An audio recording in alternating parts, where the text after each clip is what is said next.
Muy buenos días, damos las gracias a la Dirección del Deporte Universitario por permitirnos este espacio. El día de hoy tengo el gusto de presentarles a la doctora Fabiola Isabel Sañudo García, que es residente de segundo año de la especialidad de Medicina de la Actividad Física y Deportiva, lo cual tratará con nosotros el tema de broncoespasmo inducida por ejercicio. Muy buenos días, doctora, y bienvenida. Buenos días, doctora, muchas gracias. Buenos días a usted y pues a la audiencia. Está bien. ¿Podemos iniciar? Sí, adelante. Tenemos por tema de hoy broncoespasmo inducido por el ejercicio. Principalmente vamos a empezar con una cierta introducción de qué órgano o qué aparato se está afectando. El órgano principal o protagonista va a ser los pulmones, el aparato respiratorio, que está conformado por nariz, faringe, laringe, tráquea, pulmones, etcétera. Su función básica va a ser el intercambio de gases, de gases hacia el medio ambiente. Inhalamos oxígeno, exhalamos dióxido de carbono.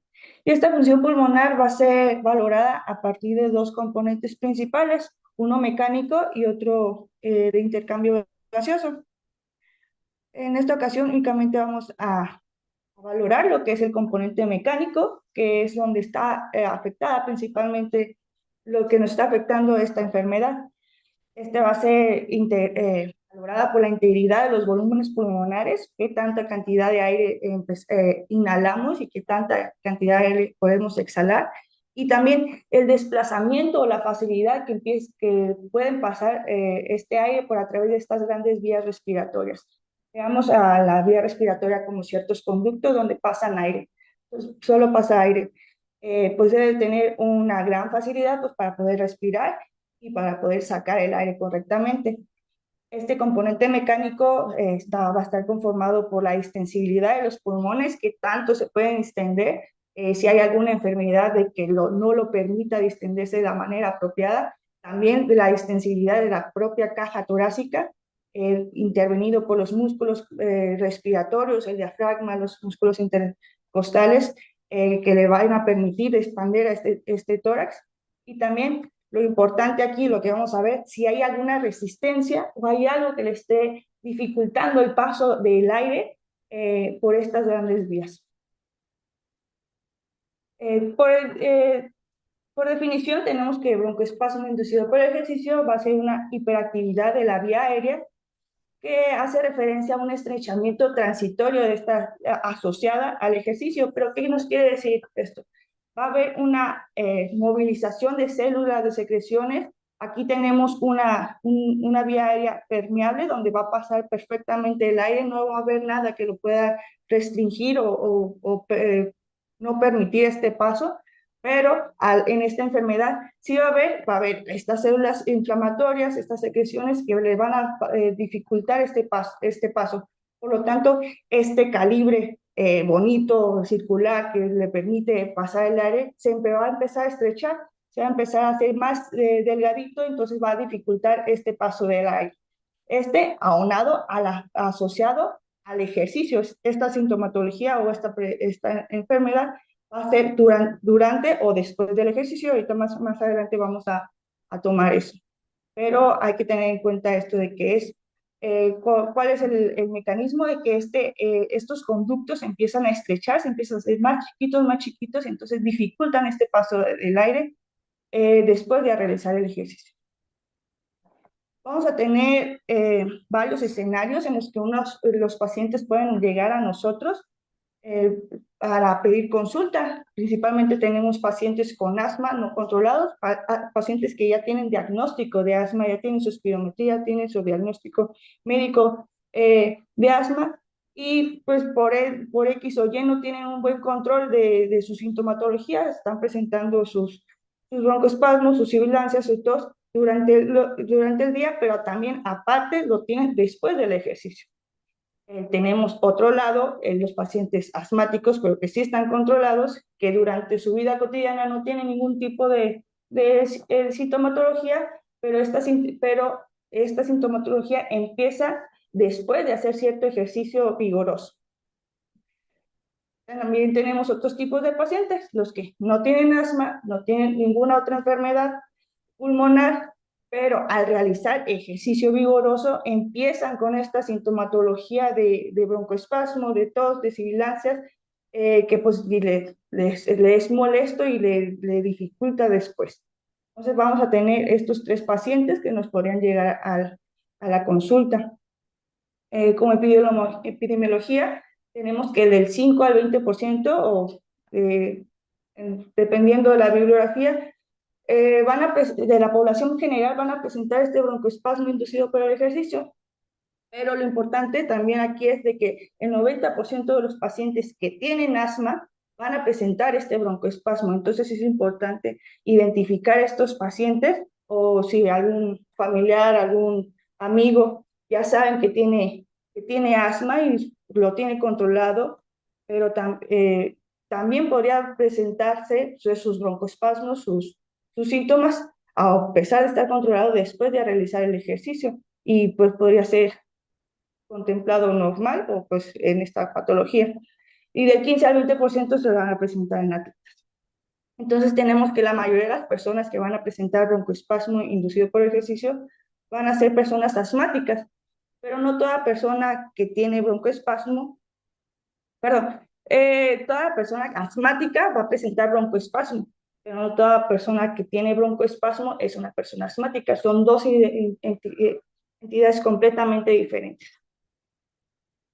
Entonces, como fisiopatología, es importante tener claro que este estrés respiratorio va a estar aunado por el aumento de la frecuencia respiratoria, esta hiperventilación que presentan las personas, pues obviamente al realizar el ejercicio, aumenta su intensidad, por ende aumenta su necesidad de oxígeno, aumenta la frecuencia respiratoria, pero este aire que empieza a pasar por, estas grandes cantidades de aire que empiezan a pasar por las vías, debe ser acondicionado, debe tener ciertas características para que pueda pasar de la mejor manera. Son dos principalmente, una que sea caliente, que esté el aire caliente, que no sea frío, y otro que esté húmedo. Entonces, esta enfermedad se presenta principalmente en ciertas condiciones climáticas donde hay aire frío y seco aparte. Entonces, grandes volúmenes de aire están pasando por nuestras vías respiratorias, aparte que contemplado en estos medios ambientales, aire frío y seco. Entonces va a conllevar a cambios osmolares, va a haber una activación de mastocitos, células epiteliales, células de la inflamación, eosinófilos, que también este aumento de la respiración va a estimular los receptores colinérgicos, aumentando aún más la respiración y aumentando la secreción, por lo tanto conllevando a un estrechamiento de estas vías respiratorias. Tenemos que, a pesar de que hay estudios que están investigando esto, aún todavía no está totalmente claro por qué se está generando este broncoespasmo. Hay ciertas teorías.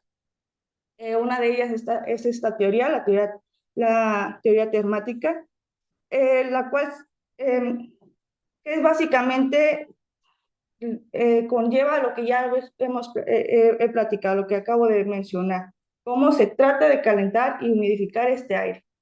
En esta teoría termática nos dice que al hacer la persona ejercicio de intensidades vigorosas, el aire está frío y seco, por lo tanto hay una respuesta con vasoconstricción refleja. Va a haber fuga vascular, va a haber permeabilidad, va a haber edema de la mucosa, de la submucosa, por lo tanto conllevándonos a un estrechamiento transitorio de estas características. Pero la teoría más aceptada es la teoría osmótica, que contempla los efectos que tiene la deshidratación de la vía aérea por tratar de humidificar este aire que estamos respirando. Estos pequeños volúmenes, bueno, en el epitelio respiratorio hay ciertas células que en su superficie hay cierta cantidad de líquido. Al pasar este aire, entonces seco, frío, esta agua va a pasar hacia el aire pues, para calentarla y humidificarla. Entonces el epitelio va a empezar a perder esta agua, entonces se va a empezar a deshidratar, conllevando a aumento de la osmolaridad. va a ser necesaria que se activen células subyacentes de aquí del mismo de la célula que están alrededor, van a transportar agua hacia las células que están en la superficie, conllevando después a, a un aumento de la respuesta inflamatoria, movilización de células, aumento de la secreción. Entonces, por lo tanto, al, al momento nos va a conllevar a un broncoespasmo, que es lo que vemos aquí. Sale una estrechez de la vía aérea. Entonces, pasándonos ya, qué es lo que va a sentir el paciente, las personas, o cuáles son nuestros síntomas? Principalmente va a sentir tos, mucha tos después de realizar el ejercicio, sibilancias, como que nuestro pecho empieza a pillar, se siente cierto silbidito, dificultad para respirar, que es la disnea, y una opresión torácica. Estos síntomas deben ser combinados con o después de una actividad física intensa. Esto es la característica, que es después de la actividad. Estos síntomas pueden presentarse ya sea 5 a 10 minutos después de haber empezado esta actividad intensa, o también hay una ventana amplia que nos menciona que se pueden hasta presentar hasta 20 o 60 minutos después de haber terminado. Entonces, sí hay esta ventana donde el paciente puede presentar estos síntomas. Obviamente, estos síntomas con la actividad física y combinado con los cambios climáticos, con las características ambientales, es lo que nos va a llevar a esta sintomatología. Y después, a la larga, la característica es que se va a resolver solo. ¿Cómo se pretende o se hace el diagnóstico en relación a conforme a los médicos o el personal de la salud? El médico debe hacer una historia clínica completa, descartar alguna otra enfermedad que le esté conllevando a tener alguna enfermedad pulmonar. También debe de indagar en la técnica de la respiración, porque también puede ser un paciente en que tenga una mala técnica, que no esté respirando por la nariz, que debería ser lo normal: respirar, inhalar por la nariz, exhalar por la boca, para tratar de humidificar y calentar este aire. Puede el paciente tener, no sé, desviación del tabique, hipertrofia de las senos paranasales, que entonces le dificulte respirar por la nariz y le esté tratando de respirar por la boca. Entonces, esto sería como empezar a indagar por qué el paciente está teniendo estos síntomas, o por qué está respirando de esta manera, o si es que está respirando de esta manera. También que estos síntomas los tenga después de realizar la actividad física intensa, y también descartar otras enfermedades pulmonares, ya sea EPOC, ya sea tuberculosis, ya sea fibrosis quística o otra enfermedad que le esté restringiendo la respiración. Ya teniendo toda la batería, todo el diagnóstico de exploración física, le decimos al paciente que se tiene que realizar una espirometría. Esta es una prueba de mecánica pulmonar, valora los volúmenes respiratorios que se exhalan e inhalan. Ya teniendo esta espirometría, ya sea que el paciente ya tenga diagnóstico de asma o no lo tenga, si no tiene diagnóstico de asma, esta espirometría debe ser normal. Entonces, también aquí hay un poco de sesgo, un poco de mal diagnóstico por parte de del personal de salud, porque el paciente nos llega y nos dice: es que siento esto, siento que me oprime el pecho, siento que no respiro bien, que tengo mucha tos, y lo más común que se podría llevar algún personal de salud es que tenga asma. Se realiza una espirometría, pero le sale bien, no tiene parámetros o no tiene valores asmáticos. Entonces, le dice que no tiene nada, que a lo mejor es ansiedad, a lo mejor es otra cosa, son nervios. Entonces está podría ser subdiagnosticada esta enfermedad. Bueno, retomando, al realizar para diagnosticar tanto esta enfermedad, se debería de hacer una prueba de reto pulmonar. ¿Qué conlleva esto? Realizar la espirometría basal para tener una comparación antes y después. Realizar la etapa de provocación. Este es un protocolo que se hace donde se sube a un paciente, se trata de replicar las medidas, las condiciones en las que el paciente empieza a tener esta sintomatología, ya sea, debe de ser un ambiente controlado preferentemente, donde se le sube a una banda y se le se debe de llevar a cierta frecuencia cardíaca, a cierta intensidad en ciertos minutos. Posteriormente, que al llegar a la intensidad, a la alta intensidad, permanecer en esa intensidad por 6 u 8 minutos y ya después bajarlo y realizarle una espirometría post-esfuerzo. Al comparar esta espirometría basal y la espirometría post-esfuerzo, para decir que es una prueba positiva y dar un diagnóstico positivo, nos debe de dar un FEV1, un volumen expiratorio forzado al primer segundo de menos del 10%, para decir que es una espirometría positiva. También pues, les mencionaba que debe ser un ambiente controlado, entonces vamos a replicar la misma ambiente que se podría presentar cuando él esté corriendo, cuando él esté haciendo su actividad. Entonces, preferentemente debería de ser en el laboratorio, el lugar donde se le está haciendo esta prueba, debería tener una temperatura entre 20 y 25 grados centígrados y una humedad relativa una humedad relativa menor del 50%. Esta prueba pues, se puede realizar tanto en una banda o el ciclómetro en una bicicleta. Esta depende en relación a a la edad del paciente, al apego que pueda tener, a ya sea una u otra, a su condición física o también al deporte que haga. Si él es ciclista y tiene estos síntomas, entonces pues no sería lógico que lo pongamos a hacer en una banda, sino que se le va a hacer en una bicicleta y pues también en maratonista, pues una banda. ¿Qué les van a pedir a los pacientes cuando vengan a hacer estas pruebas?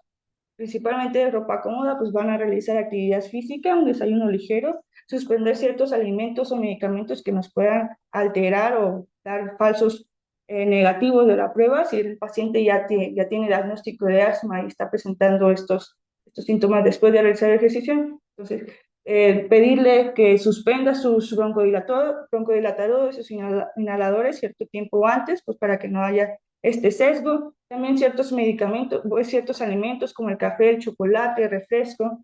También se le va a pedir que no realice ejercicio vigoroso antes de 4 horas previas al realizar la prueba, porque puede haber cierto ventana en donde si hizo actividad física antes de estas 4 horas, presentó estos broncoespasmos, hay una ventana donde pues no va a volver a presentar este broncoespasmo porque ya lo tuvo. Y también evitar tabaquismo, pues para no irritar la vía aérea. Como tratamiento, tenemos principalmente tratamientos no farmacológicos, precauciones generales, que el paciente trate de usar algún cubrebocas, alguna bufanda para limitar estos aires fríos, condiciones climáticas, si puede evitar estas condiciones mucho mejor, y también mejorar la condición física. Otro tratamiento sería ya directamente farmacológico, son betagonistas de acción corta, son el salbutamol, y ya diagnosticado se debería administrar en un disparo de 15 a 20 minutos previo a realizar el ejercicio, para evitar que tenga estos síntomas y este broncoespasmo como tal.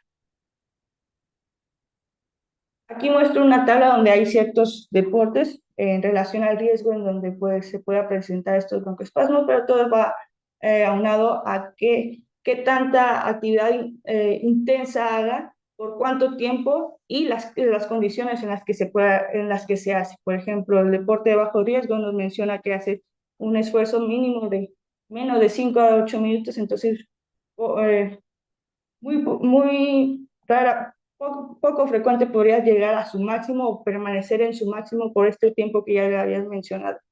También, yéndonos a deportes de alto riesgo, pues ya nos dice que son actividades donde permanece su esfuerzo máximo de más de 5 o 8 minutos, también concomitado a estos ambientes de aire seco y frío. Y también puede haber ciertos efectos nocivos como el aire, como en natación, el cloro, partículas, maratonistas, que el smog, el medio ambiente, el aire. Entonces, esto también puede anudar a que presente estos episodios.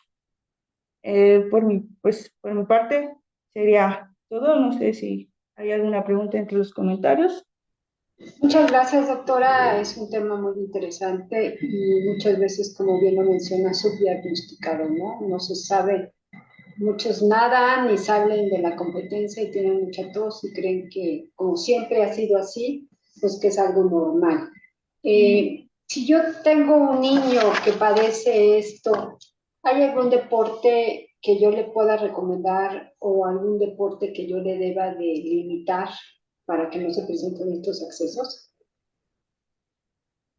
Principalmente los ejercicios de alta intensidad y de tiempo prolongado, pero ya diagnosticados, ya, o sea, ya teniendo su tratamiento con sus disparos del salbutamol previo a realizar el ejercicio, pues disminuiría mucho los síntomas.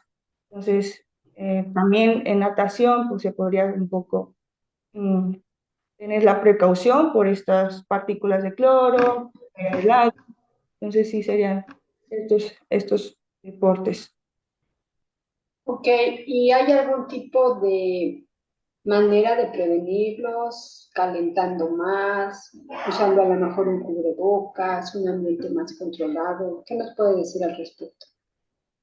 Sí, pues dentro de las medidas no farmacológicas sería precisamente eso, usar cierto, si ya de plano no puede evitar estos climas húmedos o estos climas secos, fríos, pues tener un cubrebocas, una bufanda que esté como restringiendo o calentando un poco este aire. También la técnica de la respiración es importante, que respire, inhale por la nariz, exhale por la boca para tener esta humidificación y calentamiento del aire.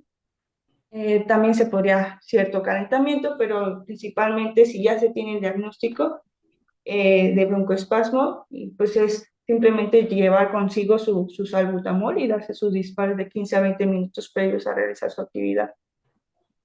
¿Y esto hay alguna edad que se presente con mayor frecuencia o es indistinto? En niños ya diagnosticados con asma, no sé si se puede presentar desde su diagnóstico, pero ya separando el broncoespasmo, sí se podría presentar en cualquier persona a partir de los 18 o 20 años, cuando empiezan ya a realizar su actividad más intensa. Entonces sí es cuando se podrían presentar. Se Ok, dice que las mujeres es combinado con el asma es cuando se presentan más, y en los hombres no necesariamente se combina con el asma cuando se presenta. o sea, las mujeres tienen más tendencia a padecer esta enfermedad o este Asma, proceso. sí tienen. Ok. Pues muchísimas gracias, doctora, y pues damos las gracias a la Dirección del Deporte Universitario por permitirnos este espacio y los esperamos la próxima semana. Gracias.